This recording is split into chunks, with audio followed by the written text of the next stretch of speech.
going on, Jerome's going on, Poppies? We're back taking a look at another mock draft. This time, the Draft Network 7-round version. And of course, we love the first round mock drafts. But I like when the outlets and the analysts go deep.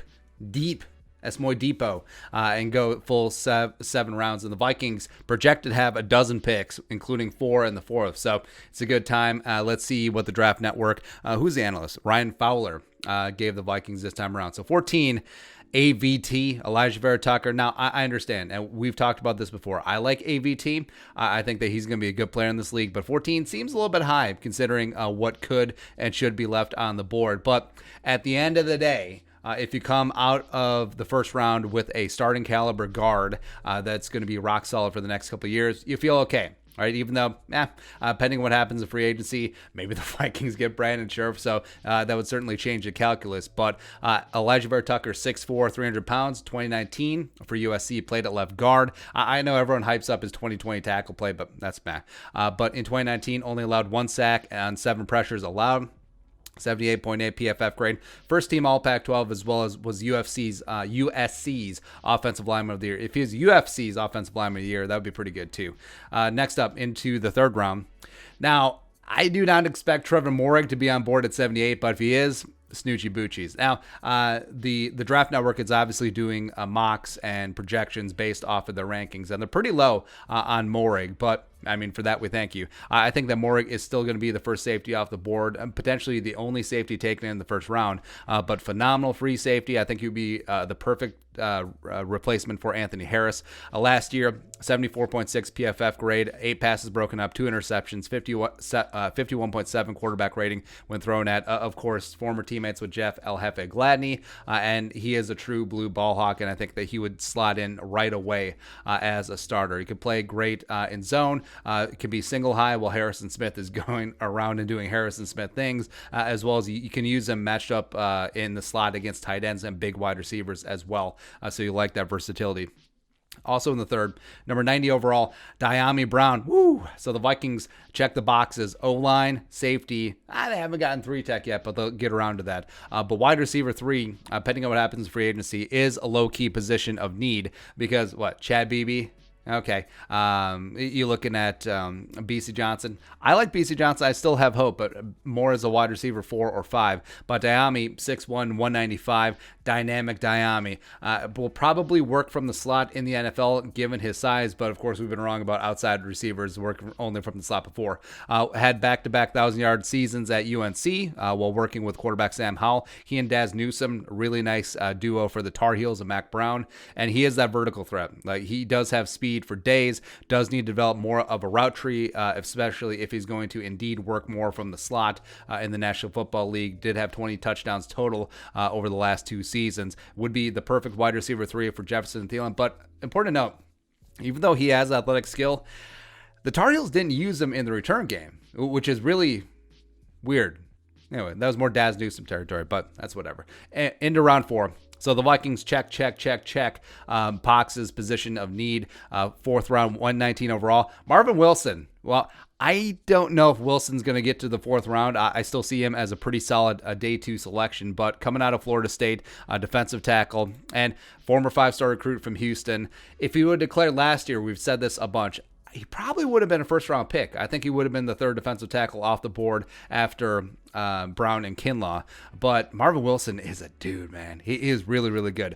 Junior year 2019, 26 pressures, 5 sacks, 44 tackles, 90.7 PFF grade. First team All-ACC. Was pretty inconsistent in 2020. That's why his draft stock fell so precipitously. But he has good size, has good length, solid against the run, and can shed, plus a solid power as well as a heavy hands, can really get after it and would have a chance to get significant 3-tech snaps right away, if not become the starter out of the gates week 1. Also in the 4th, so one of my favorite guys, and hopefully he stays a well-kept secret, but Wheeler Walker Little Jr., the tackle from Stanford, 6'7", 309, redshirt senior.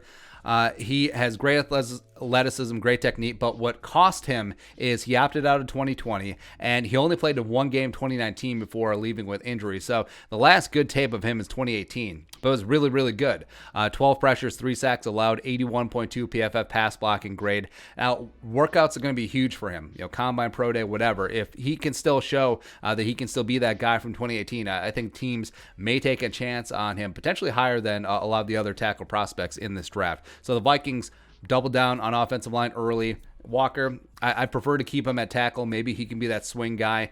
Maybe they're bluffing about what they're going to do with Oli Udoh. But you got AVT, who's going to start week 1, and the Walker has some nice depth. Go ahead. Also in the 4th round. So the Vikings go cornerback, but this one's a little bit puzzling. Now, I do like Trey Brown, but specifically for what the Vikings are looking for, so 134, Trey Brown, Oklahoma, 5'9", $188, undersized outside cornerback. Hasn't played a ton from the slot. Did post a 69.2. Nice. PFF grade in 2020, 5 passes broken up, 3 interceptions, 46.2 quarterback rating. Small, but feisty. He really is like a quasi-clone of Jeff Gladney, but at the NFL level might have to kick into the slot. He's going to struggle on the outside against larger receivers, but you already have Gladney.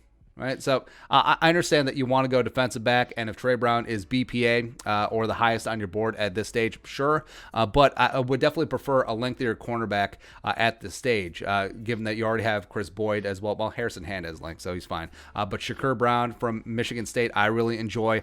Brian Mills from North Carolina Central starting to pick up some steam. But Trey Brown, good player. We'll see what happens in the 4th. Also, last pick in the 4th, 143. So another pick that sort of, if it went down this way, makes you go, huh.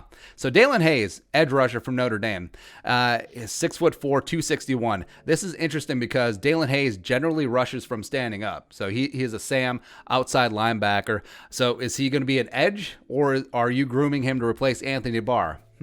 Intrigue. I think his testing and agility numbers will be key, because if they're 80 cents on the dollar of Anthony Barr, it could be an option here. 79.3 PFF grade last season, 81 versus the run, 17 tackles, 6 tackles for loss, 33 pressures, 3 sacks, 1 interception, 2 forced fumbles, and a partridge in a pear tree.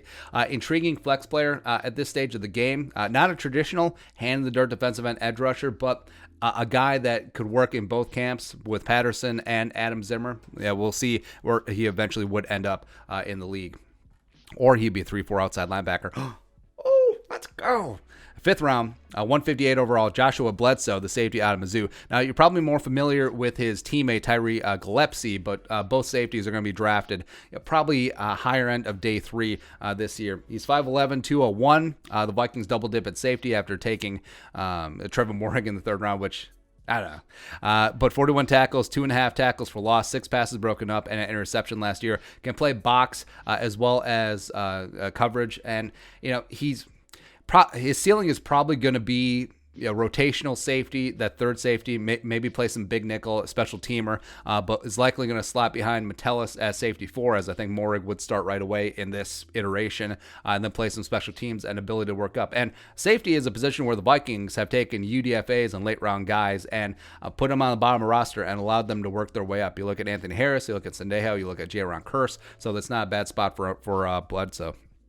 Also in the 5th round, 172, Patrick Johnson from Tulane. He's one of my favorite small school edge rushers, and like Hayes, Vikings are taking another stand-up edge linebacker guy. So we moving to a 3-4? What's going on here? But 21 career sacks, 35 career tackles for loss. Peak was 2018, 89 PFF grade, 44 pressures, 11 sacks. I do like him. His testing is going to be really important because he doesn't have the length that you necessarily want as an every down edge rusher. I don't think he necessarily would have the agility to be a regular stand-up Sam outside linebacker either. But he could be one of those tweeners, but a guy who certainly would add a lot of value as a rotational dude as well as on special teams. 6th rounder.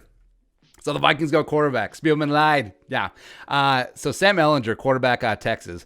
I do like him.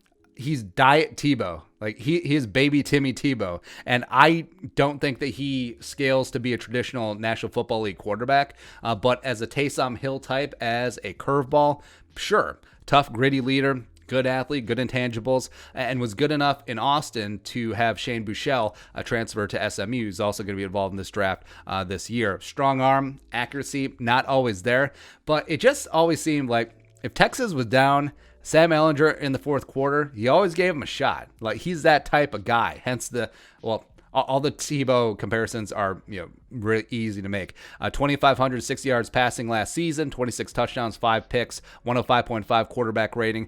Does have a career 62.3 completion percentage, which at the collegiate level, it's not great. Also ran for 1,903 career yards on the ground and 33 touchdowns. So, yes, as a situational change of pace quarterback, yes, but as quarterback of the future or even as a high-end backup, nah. But I'm not going to bet against this kid. Now, I like his talent. I like his moxie. I like his leadership ability. Also in the 6th round, so Manny Rugamba, the cornerback out of Miami, Ohio, 5'11", $193. Former Iowa Hawkeye, transferred, played his final 2 seasons for the Redhawks. 2019, a 72.8 PFF grade, 5 passes broken up, 1 interception. 2020, the MAC played like 3 games, so that's whatever. But another cornerback who's probably going to be best suited in the slot. So you already have a guy in Trey Brown. And now you're taking Rugamba at this stage where you're taking 2 slot cornerbacks, not adding any length in that cornerback room. Meh. And then lastly, 7th round. Yeah, my guy. I love Naquan Jones, man. 6'4", 323, and we've been imploring the Vikings, you need to take a backup nose tackle. Just whatever happens with Michael Pierce, you need size no matter what. A dude that you throw in goal line packages and get after it. He's got the size, highly touted recruit, 4-year starter, just never really panned out. Just never really progressed past his freshman and sophomore year. His best football might be at the pro level. You don't really get much in terms of pass rush, but as a guy who can take up 2 gaps and stop the run, certainly does help there. I think he's great value in the 7th round. So this is how it went down. So the Vikings double dip an offensive line. You get AVT as your starter day 1. You get Wheeler Walker Little Jr. as a developmental tackle, compete with Blake Brandel and Oli Udoh, etc. Morig coming on in, replacing Anthony Harris day 1. He's going to start right away. Diami Brown, I do like him as a wide receiver 3. If he can find a way to get him involved in special teams, even though he wasn't in college, do that. Marvin Wilson. I love Marvin Wilson, man. Again, Morig and Wilson, I think they have rated a lot lower than they probably will go in the draft. But if you can get Wilson, even in round 3, I think that he would take a big bite out of the Vikings' 3-tech problems. Good against the run, can get some power pass rush and get that thing going. Trey Brown as well as Rugamba, we talked about smaller cornerbacks. Probably not going to be long for the outside, probably destined for the slot. I think that's a little redundant at this stage. Dalen Hayes as well as Patrick Johnson. You have 2 edge rushers, but both of them aren't traditional hand into the dirt guys, more stand-up outside linebackers. So Hayes, I understand, to replace Anthony Barr potentially, or at least serve as a decent facsimile for his understudy. But Patrick Johnson, who I like, again, it does seem a little bit redundant here, would much prefer to get a traditional, lengthy, toolsy, hand in the dirt defensive end if the Vikings are going to stick with the 4-3. Joshua Bledsoe doubling down on safety, probably going to be a special teams guy, safety 4. Sam Ehlinger, baby Tebow, woo, let's go. As your quarterback, probably not 2. Quarterback 3, and maybe Clint Kubiak once it involves some Taysom Hill type stuff. And then Naquan Jones, backup nose tackle, adding some girth and some size on the defensive line. Ain't nothing wrong with that. So if this all went down, I know people will be upset with AVT. I'm more nitpicking the stylistic tendencies of the edge rushers and the cornerbacks, but if those are just placeholders and the Vikings go a different direction, different characteristics, that would make some more sense. But overall, I mean, this is a pretty decent 7-round Vikings mock draft. So your thoughts. The Draft Network got after it. Let's go. Let us know in the comments section below. Subscribe for daily Vikings takes. Want to support that work, post on the Venmo. But until next time, Skol, production value.